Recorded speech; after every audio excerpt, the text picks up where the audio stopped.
안녕하십니까. 김기문의 시사 이슈 시작합니다. 오늘은 전에도 조금 다루긴 했습니다만 국회에서 진행하고 있는 그 헌법 개정과 관련한 이야기를 한번 더 해보겠습니다. 우선 현재 국회에는 헌법 개정과 관련된 정식 기구가 없습니다. 정확하게 얘기하면 국회의장 직속 헌법 개정 및 정치개혁 자문위원회 요겁니다. 그래서 이거는 국회의 기구가 아니고 국회에서 그 위원회 구성을 거친 그러한 의결된 기구 헌법개정 추진위원회가 아니고 단순하게 국회의장이 추진하는 그런 자문기구이기 때문에 이거는 뭐 국회의원이 다수가 참여하거나 또는 국회에서 그 공감되어 있는 어떠한 그 헌법 개정을 추진하고 있다 이렇게 할 수는 없습니다. 명백하게 그런 겁니다. 다만 현 국회 전에 20대 국회 때 정세균 국회의장 시절에 헌법 개정 특별위원회라고 하는 정식 기구가 국회에서 본회의 의결을 거쳐서 발족이 됐었습니다. 그때는 정식 기구입니다. 그때는 그 지역 토론회를 거쳤고 보고서도 만들긴 했습니다. 보고서도 만들었고요. 그래서 물론 그때하고 지금하고 현 시국하고 같냐? 우선 같다고 볼 수 없고요. 또 하나는 이게 그때 당시에 그러한 그 보고서의 효력이나 어떤 구속력이 있냐? 전혀 없습니다. 왜냐? 보고서는 보고서일 뿐입니다. 국회에서 정식으로 처리가 된 거는 예를 들어서 결의안, 법률안, 헌법 개정안 이와 같이 정식으로 처리가 됐다고 하면은 그 의안 또는 처리되는 처리안 해서 하겠죠. 그렇지만 보고서로 종결이 된 거는 말 그대로 보고서일 뿐입니다. 예를 들어서 이런 경우는 있습니다.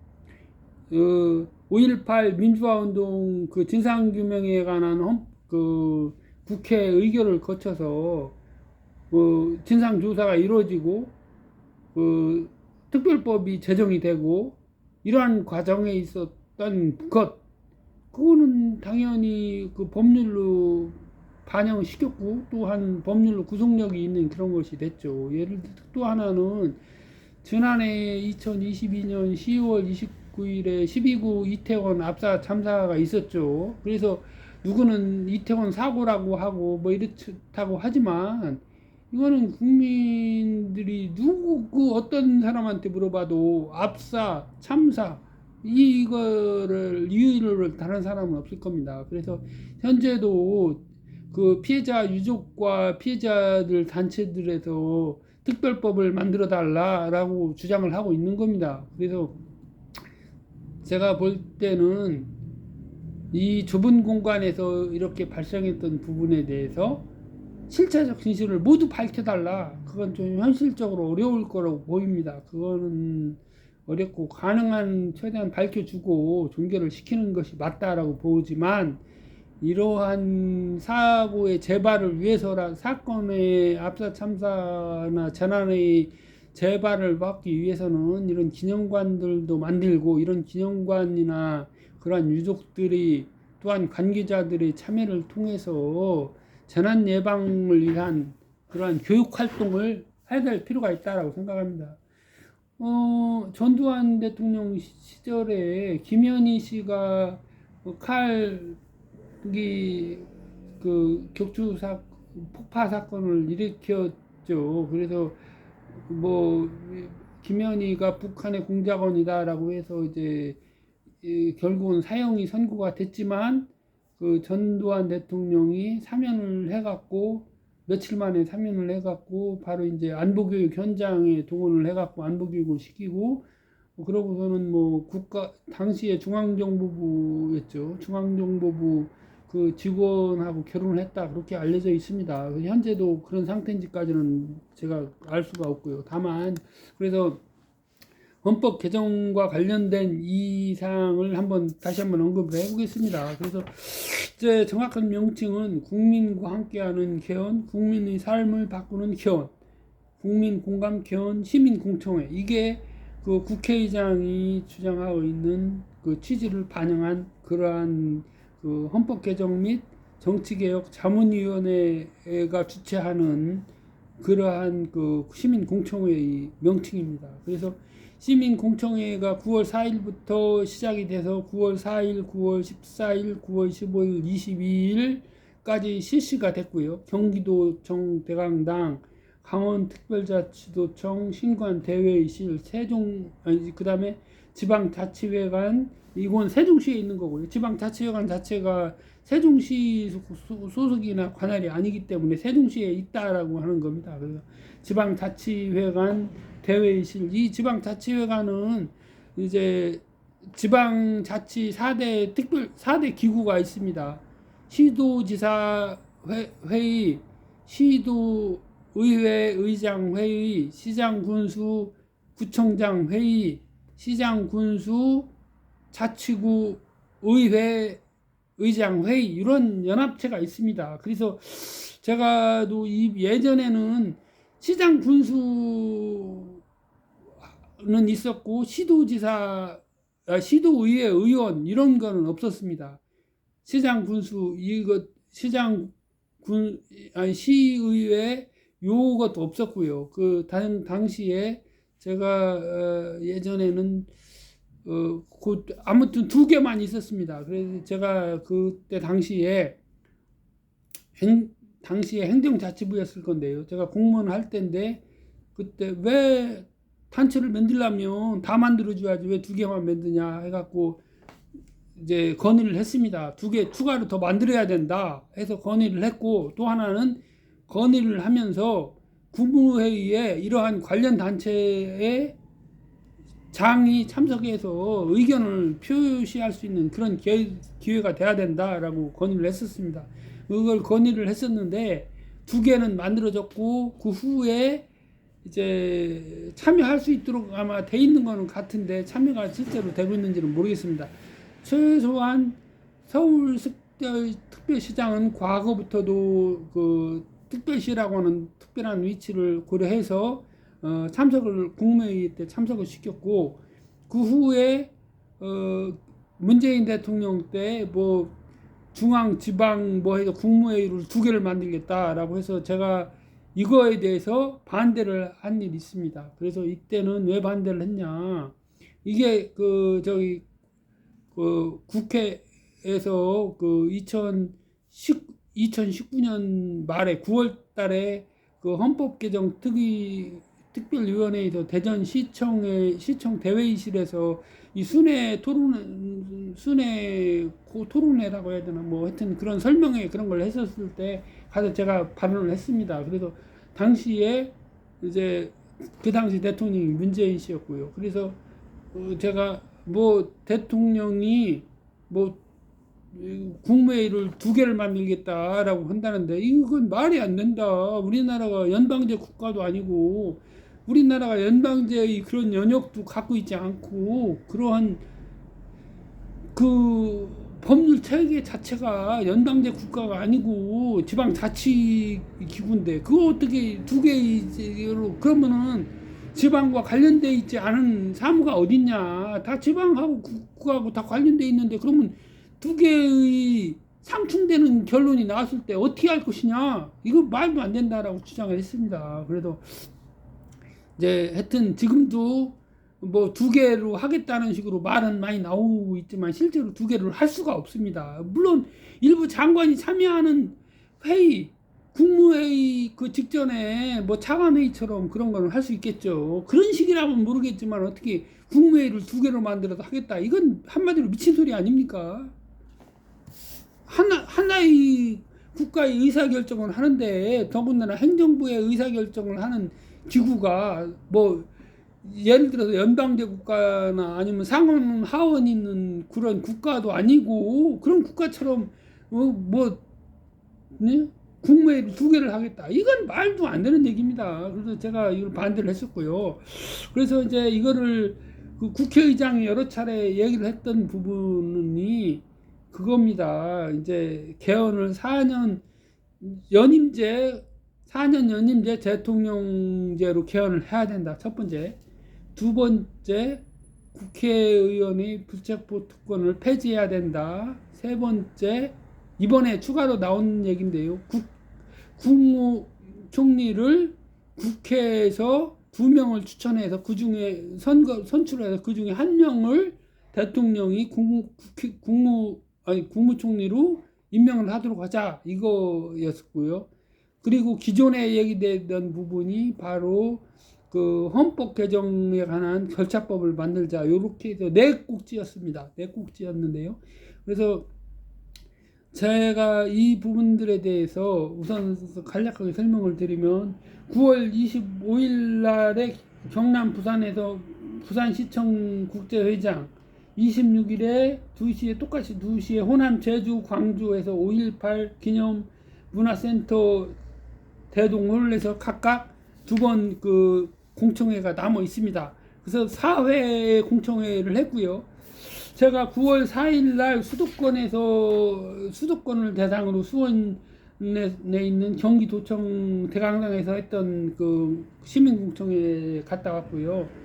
또 15일 날 충청권 지방자치회관에서 하는 거를 2번 갔다 왔습니다. 그래서 제가 2번 다 참석을 해서 그 객석에서 토론 기회를 얻어가지고 제 의견도 얘기를 하고 있는데요. 그래서 첫 번째 9월 4일 날은 제가 그랬습니다. 그 국회의장이 주장하는 이 안들에 대해서 조목조목 이거는 우리나라 현실에 맞지 않다, 이런 거를 얘기를 했습니다. 그래서 4년 중임제 대통령제가 주장을 하는 것이 뭐 레임덕 얘기를 하는데, 그러면 4년 해고 났는데 그 연임이 안 되면 어떻게 되는, 그럼 계속 레임덕만 있는 거 아니냐, 한마디로 그렇게 얘기를 했고요. 국무총리를 국회에서 2명을 추천해서 한다고, 선출해서 한다고 할 때, 그러면 대통령하고 국회 다수당하고 정당이 틀릴 때 어떻게 할 거냐. 그러면 사사건건 대립하게 될 건데, 심지어 1960년에 윤부선 대통령 때 장면 수상 같은 정당이었는데 5.16 구태타를 막지 못한 거 아니냐. 그거 다 정보가 대통령한테도 전달이 다 되고 있는데 그거 안 나간 거 아니냐. 그런 상황인데 지금 우리나라 같이 안보 위기가 있는 나라에서 이거 안 된다라고 얘기를 했던 겁니다. 그리고 세 번째, 불체포 특권 같은 경우에도 1952년에 이승만 대통령이 재선을 위해서 국민 직선제 대통령 연임을 하기 위해서 헌법 개정을 하면서 국회의원들을 강제로 그 군인들 동원해서 버스에 태워갖고 체포해갖고 끌고 가서 그 헌법 개정한 거 아니냐. 또 생기지 말라는 법이 없는 거 아니냐, 한마디로 그렇게 얘기를 한 겁니다. 그래서 이거 안 된다라고 얘기했고요.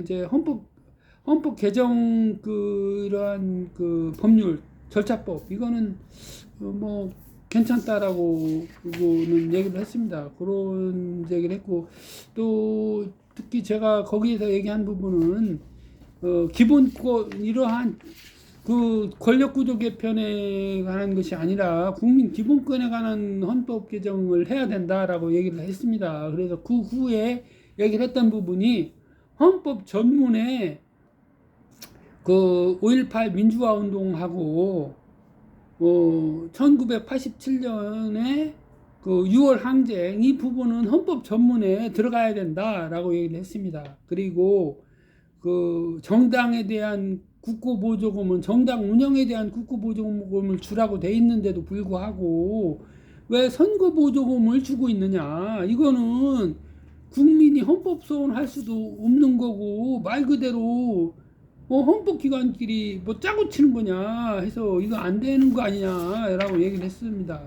그리고 대통령의 취임사와 관련해서 대통령이 자유민족 기본 질서를 지켜서 대통령직을 수행하겠다라고 하는 내용을 대통령 선서문에 넣어야 된다라고 얘기를 했던 겁니다. 그거는 지금 뭐 거의 독선적이고 자기 마음대로식의 윤석열 대통령의 현주소가 있지 않습니까? 뭐 당선될 때 뭐 선거 운동할 때 얘기 전혀 다 다른 거 아닙니까? 지금 이런 상황에서 자유민주적 기본질서라고 하는 용어 자체도 쓰지 않고 자유민주주의라고 얘기합니다. 자유민주주의라고 하는 거는 이념, 도그마라고 하죠. 그래서 돈 먹고 도그마에 매몰되어 있는 우리 헌법은 말 그대로 그 자본주의 헌법이 아닙니다. 자유민주주의라고 하는 거는 일종의 자본주의 헌법이라고 하는 거를 주장하는 겁니다. 그런 자본주의 헌법이라고 하는 거는 뭐냐? 민주주의 봉건제가 막 폐지되고 전 세계적으로 민족주의가 대두하고 하던 과정에서 최초로 발생한 그 제도죠, 자본주의가. 그래서 극단적인 이익 추구를 용인하는 제도가 그 자본주의입니다. 그래서 우리나라 헌법은 자본주의 제도 헌법이 아닌 겁니다. 그래서 이러한 그 공익을 강조하는 그런 개념을 처음부터 도입을 했고, 그래서 자유민주적 기본 질서라고 했던 겁니다. 물론 최초 제정 당시에는 자유민주적 기본 질서라고는 용어가 아니었습니다만 1972년에 유신헌법 때 박정희 대통령이 그 유신헌법의 헌법 개정을 위한 대통령 특별선언을 하는 과정에서 나온 그러한 그 유신헌법에서 자유민주적 기본 질서라고 하는 것이 도입된 것이고요. 이게 여러 군데에서 헌법 전문에도 있고 통일조항에도 이게 있습니다. 그래서 자유민주적 기본 질서라고 하는 것이 우리 대한민국이 추구하고 있는 그 기본 가치인 거지 자유민주주의가 아닙니다. 자유민주주의라고 하는 거는 말 그대로 자본주의를 하겠다라고 하는 그 개념하고 똑같은 거기 때문에 같은 개념이 아닌 겁니다. 그래서 제가 이거를 얘기를 했고, 또 하나는 그 탄핵소추, 이상민 장관 탄핵소추가 전 헌법재판소 재판관 9명 전원 일치로 기각이 됐다. 이거 말도 안 된다. 헌법재판소가 이거 국민하고 그 관련이 없는 그런 판단을 낸 거 아니냐라고 해서 제가 법원과 헌법재판소의 구성에 국민이 참여하는 제도가 도입이 돼야 되겠다라고 얘기를 했습니다. 왜 제가 이 얘기를 길게 하느냐면, 이 국민공감 기원 시민공청회를 주최하는 주최 측은 말 그대로 국회의장 직속 헌법 개정 및 정치개혁 자문위원회인데요. 이 자문위원회가 구성을 보면 제1분과 2분, 헌법 개정 1분과 2분과 3분과에서 헌법 개정 분과가 3개가 있고요. 그래서 1분과는 총괄 기본권 경제, 2분과 국회 정부 형태 지방분권, 3분과 사법부 재원 절차 정당 선거 이게 있고요. 그리고 정치 제도 개선 분과에서 선거 제도 등 요게 있습니다. 그렇게 해서 4개 분과가 있는데, 지금 이 시민공청회에 와서 발제를 하고 있는 사람들은 제가 보니까 거의 다는 아니고요. 거의 다 이제 거의 다는 아니고 조금씩 들어가고, 각 분과에서 한 분씩 나와서 그 발제를 하고 있고요. 그 다음에 토론자가 5명 정도, 4명 정도, 5명인가요? 그 정도 됩니다. 토론자가 5명 정도 되고, 좌장 1명 있고요. 그래서, 보면은, 이제 이 분과가 좀 분절되어 있다라고 하는 느낌이 듭니다. 즉, 분절이라고 하는 건 뭐냐. 각 분과에서 자기네 관련된 내용만 토론하고 그걸 모아갖고 한다 얘긴데요. 실질적으로 지금 이번 헌법 개정 자문위원회에서 들고 나온 그 내용은 헌법 개정 제1분과에 관한 1분과도 아니네요. 엄밀하게 따지면 2분과에 관한 내용, 결국은 그 대통령제 개선, 대통령 연임제, 4년 연임제로 바꾸겠다. 그게 골자인 겁니다. 그거 하나를 위해서 한마디로 원포인트 개헌을 하자, 심지어 개헌을 하자라고 얘기하는 건데, 저는 김진표 국회의장이 왜 이런 주장을 하는지, 그러니까 한마디로 제가 볼 때는 대통령 4년 연임제하고 국회에서 국무총리 선출하는 2명 대상을 선출해서 둘 중에 하나 하는 걸로 해서 국회와 대통령이 조금씩 양보해서 하자라고 일종의 권력 구조를 분점하자라고 하는 그런 개념인데요. 이건 국가 안보를 위태롭게 하는 정말 위험한 발상이라고 봅니다. 이러한 막말로 지금 대한민국이 북한과 대치하고 있는 상황에서 북한에서 언제든 특정 지역에 대해서 라든가 아니면 전면적으로 시한선 전역에 대해서 공격을 개시한다라고 했을 때 우리나라는 바로 전시 상태로 돌입을 하는 겁니다. 왜냐? 심지어 우크라이나와 러시아가 전쟁을 할 때 미리 전쟁하겠다라고 언제부터 얘기해놓고서 한 겁니까? 아니지 않습니까? 똑같습니다. 전쟁이라는 거는 어떠한 상황에서 갑자기 생길 수 있는 건데 우리나라는 종전이 된 것도 아니고 휴전 상태인 겁니다. 지금 휴전 상태인데 북한이 어떤 도발을 할지 누가 아는 겁니까? 아무도 모릅니다. 만약에 김정은이 갑자기 죽었다라고 했을 때 북한에서 소요가 일어나고 남북한이 갑자기 전쟁 국면에 들어가지 말라는 법이 있습니까?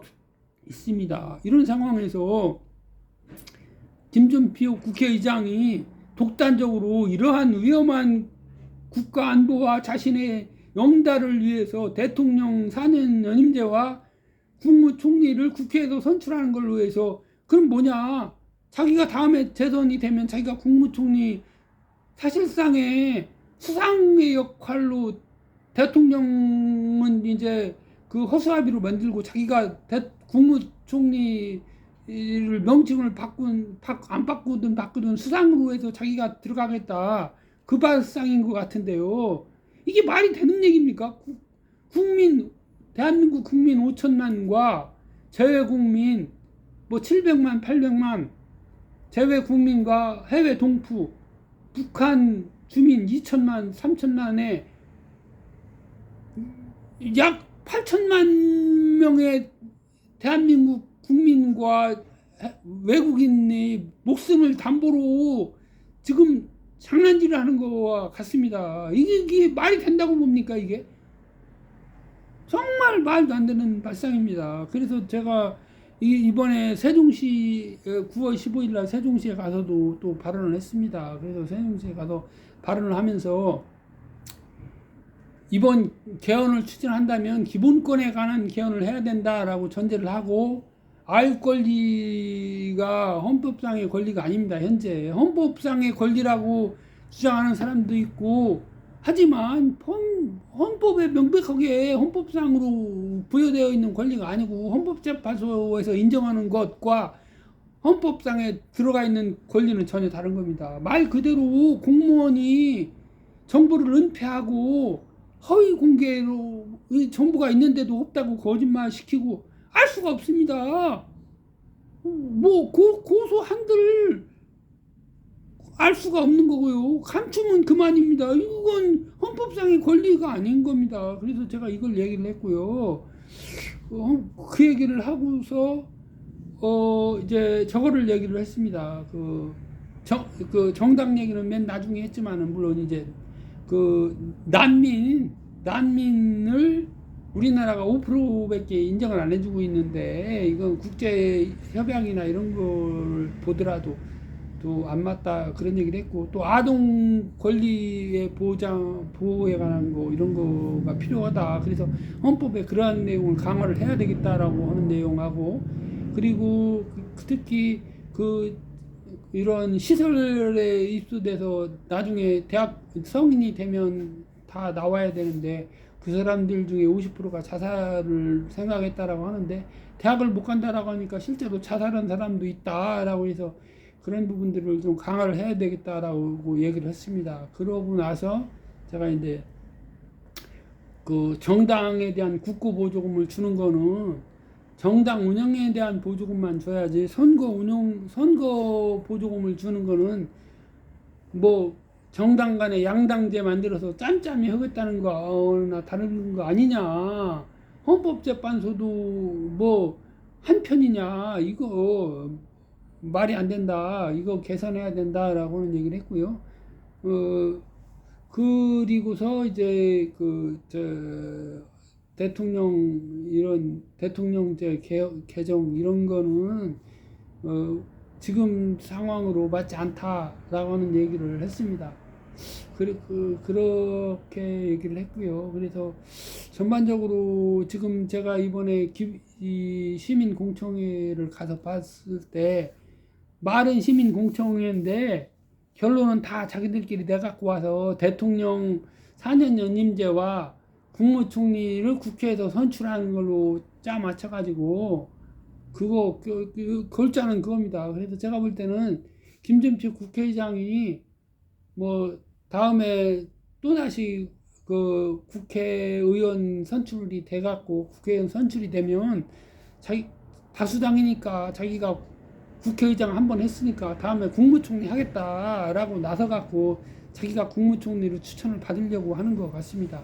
그래서 뭐 추천이 되든 안 되든 중요한 것이 아니고, 예를 들어서 국회에서 다수당이 민주당이 된다면 이거 심각한 국가 안보의 위험이 되는 겁니다. 도저히 있을 수 없는 주장이고요. 그래서 저는 이러한 공청회 자체는 문제가 있다라고 보고, 그래서 헌법 개정 절차를 한다라고 한다면, 제가 이제 그 세종시에서 열렸던 그 지방자치회관에서 열린 공청회에서 가서 끝에 한 얘기가 그걸 한 겁니다. 헌법 개정을 한다 하면 지금 현재상으로는 시기가 촉박해서 개정이 안 되니 기본권을 중심으로 한 헌법 개정을 추진을 하되, 5만 명 국민 동의 청원이 있으니까 그 청원을 헌법 개정을 100만 명까지 해서 헌법 개정하는 거를 청원으로 해서 도입을 해갖고 그걸 하자, 그렇게 얘기를 했습니다. 뭐 아무튼 이게 좀 얘기가 길어졌는데요. 그래서 헌법 개정이 국민의 삶과 직결되고, 우리 국가 안보는 곧 국민의 기본권을 보장하기 위해서 국가가 존재한다라고 하는 그런 입장에서 조금 더 오래 얘기를 했습니다. 김기문의 시사이슈 이것으로 마칩니다. 감사합니다.